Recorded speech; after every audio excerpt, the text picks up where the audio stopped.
Buenos días, bienvenidos a UPI Canal. Esta es la sección de neurosis. En el día de hoy hablaremos acerca de daño cerebral.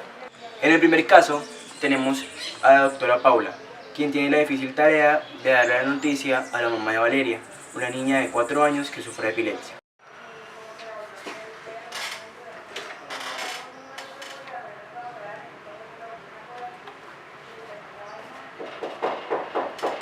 Siga.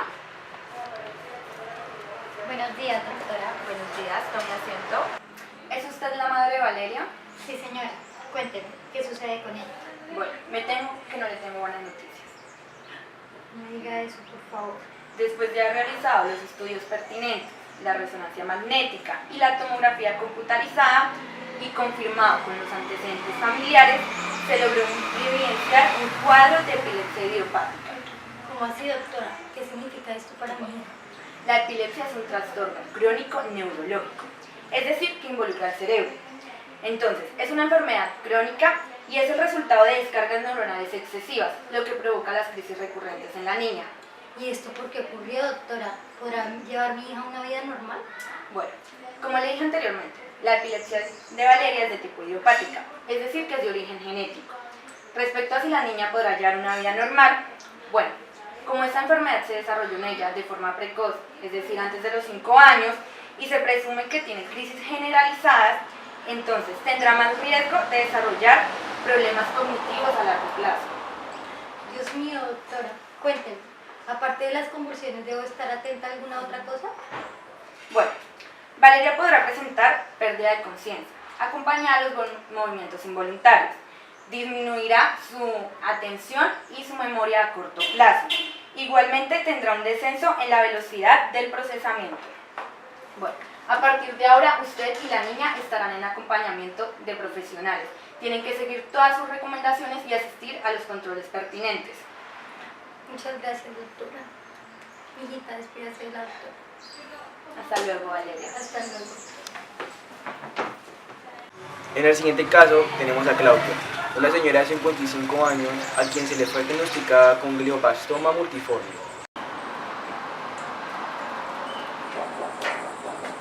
Siga. Hola Alexa, buenos días, ¿cómo estás? Bien, gracias. Te presento a Sofi, ella es la nueva residente. Buenos días. Sofi, te presento a la neuropsicóloga Alexa, entonces te la dejo para que la estudies y puedan empezar a trabajar. Gracias, Lorita, muy Vale, amable. mucha suerte, que Muchas estén gracias, bien, que doctora. vaya bien. Buenos días, Sofía, mucho gusto conocerte. Como bien te dijo Laura, yo soy la neuropsicóloga encargada. Espero que podamos hacer un buen trabajo en equipo, que nos entendamos y creo que ya estás lista para empezar. Entonces, primero quiero que seas muy sincera, puesto que es muy importante que tú me manifiestes qué conocimiento tienes acerca de los tumores cerebrales. Bueno, yo tengo entendido que los tumores intracraneales son proliferaciones neuroplásticas que crecen dentro de la cavidad craneal. Se presentan más que todo en el tejido cerebral, pero también se pueden dar en el cráneo, en los nervios o en las faringes. Muy bien, Sofía, y con respecto a las características, ¿qué conoces? Bueno, hay una gran variedad de tumores. El maligno y el principal son los gliomas. Estos se pueden presentar en niños y en adultos. Hay unos que se presentan solo en adultos, que es el de Schwannonia y la meningioma. Y también hay otros 3 tipos que se presentan en adultos y niños, que son el osteoma, y el adenoma y el hemanangioblastoma. Muy bien, Sofía. Pero espérate, también tengo entendido que se presentan trastornos cognitivos en la conducta emocional, en la atención, en la memoria y en el lenguaje. Aparte después de que se da una destrucción del tejido cerebral en donde el tumor se encuentra localizado y se aumenta la cavidad craneal. Muy bien, Sofía, como que estás muy preparada, entonces te invito a que conozcamos a la paciente. Te hablaré más de ella en el consultorio y vamos. Seguimos. Bueno, Sofía, y como te venía comentando, la paciente se llama Claudia Amón. Mucho gusto, Sofía. Mucho gusto. Actualmente tiene 55 años y hace 4 años fue diagnosticada con un tipo de tumor llamado glioblastoma multiforme o glioma en cuarto grado. Esto pertenece a los tumores infiltrantes que, como bien debes recordar, estos tienen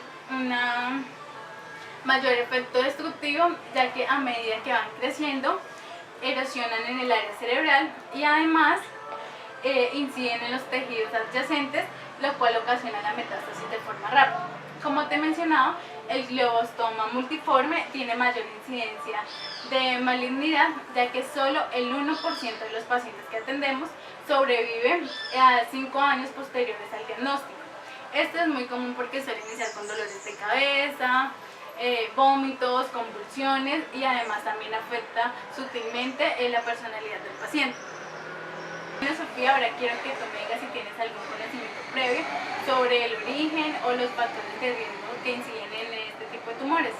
Bueno, hasta donde yo tengo entendido, algunos de los factores que pueden considerarse riesgosos para desarrollar un tumor es el exceso de la exposición a la luz solar, el consumo excesivo de alcohol, los bencenos u otros químicos, toxinas ambientales pueden incidir, problemas genéticos, la obesidad o incluso muchos virus.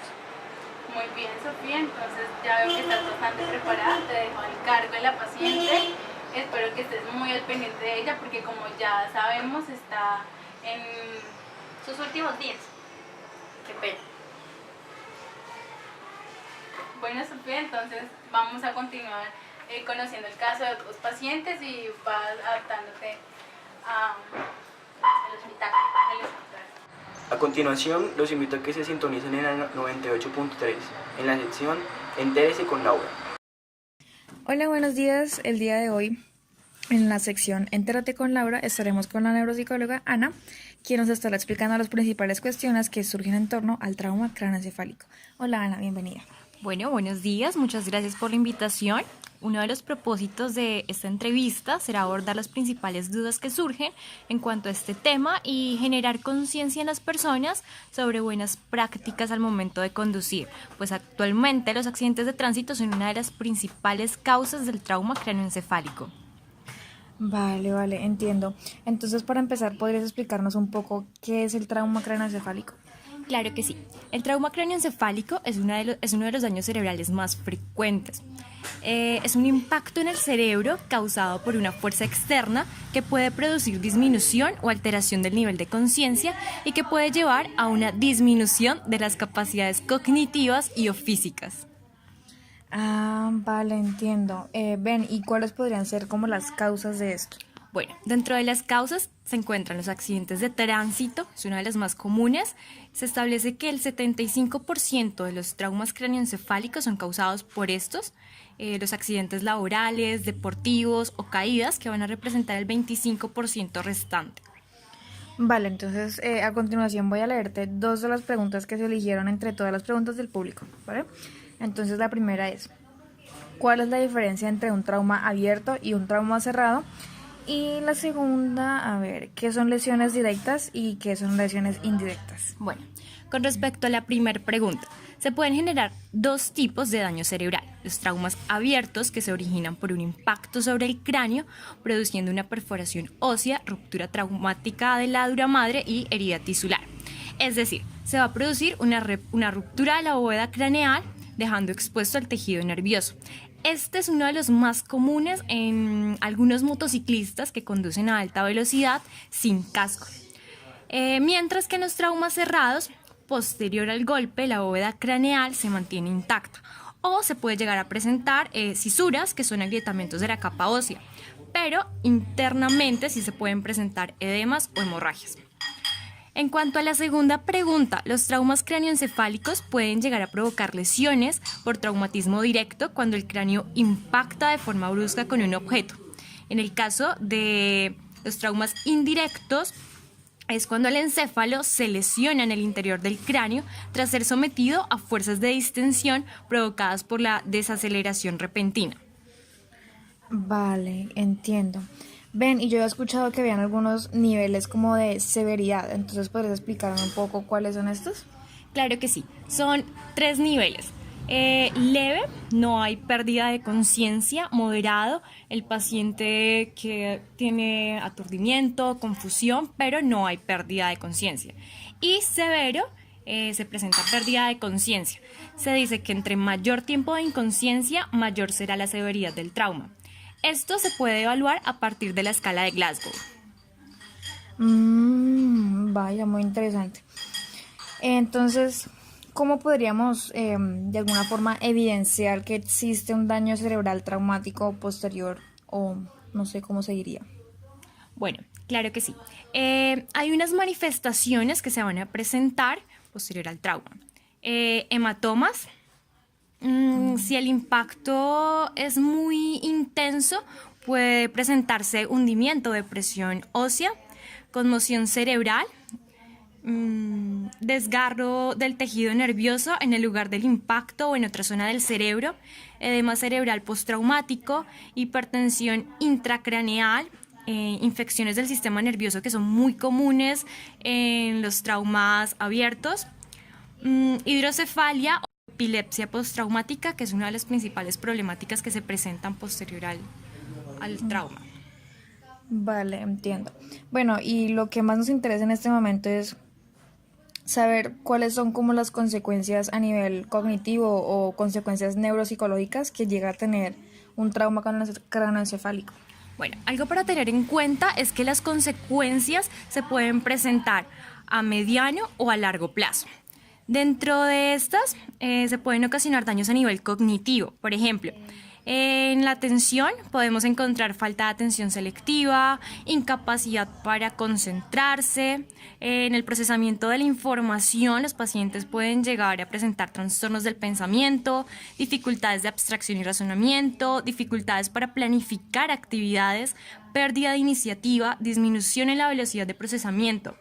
En cuanto a la memoria, pueden llegar a padecer amnesia postraumática, anterógrada o retrógrada. Ven, una pregunta, ¿qué puede significar? Bueno, para hacer una distinción entre estos dos tipos de amnesia, en la retrógrada el paciente a partir de la lesión olvida recuerdos anteriores y en la anterógrada a partir del evento no puede procesarse información nueva. Vale, entonces ya puedes seguir con los otros. En cuanto al lenguaje, se puede presentar disartria, afasia transcortical motora. A nivel de motricidad, puede que haya una lentificación de las respuestas motoras o apraxias. Y también se pueden presentar dificultades para el funcionamiento emocional.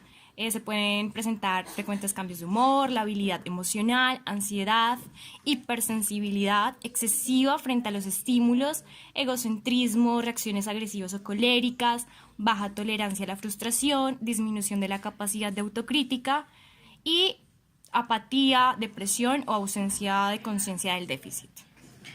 Vale, listo, Ana, muchas gracias. Yo creo que por ahora es suficiente. Ya saben que si tienen preguntas o demás pueden escribirnos a nuestro número radial o escribirnos al correo. Muchas gracias por sintonizarnos el día de hoy. Nos vemos en la siguiente entrega.